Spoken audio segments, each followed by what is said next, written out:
هذا القرآن يوحدنا لطريق الخير يوجهنا. أعوذ بالله من الشيطان الرجيم.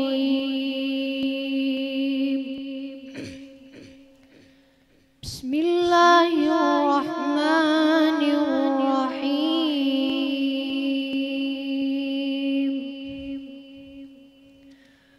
وأتموا الحج والعمرة لله،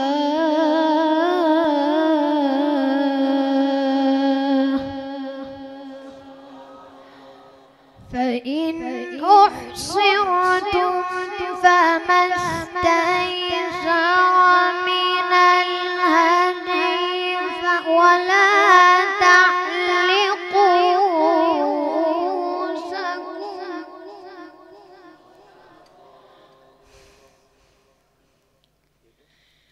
ولا تحلقوا رؤوسكم حتى يبلغ الهدي محله،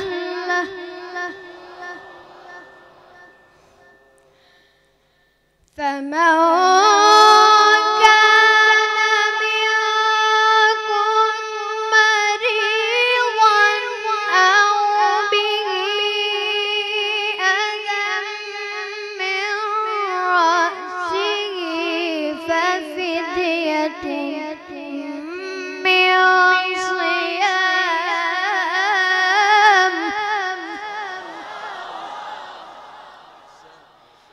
ففدية من صيام أو صدقة أو نسك،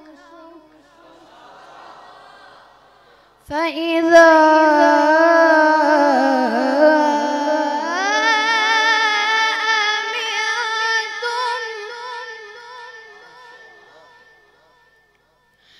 فمن تمتع بالعمرة إلى الحج فما استيسر من الهدي، فمن لم يجد فصيام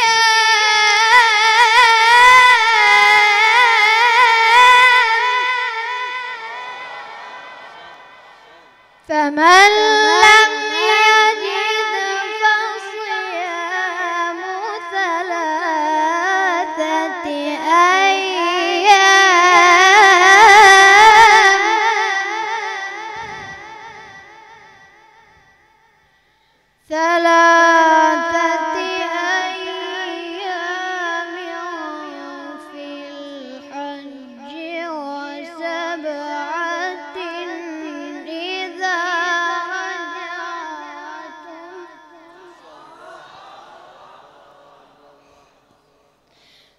تلك عشرة كاملة،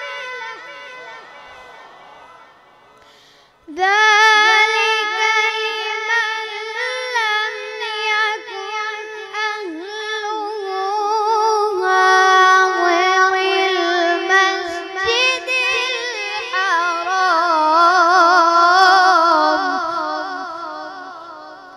واتقوا الله واعلموا أن الله شديد العقاب.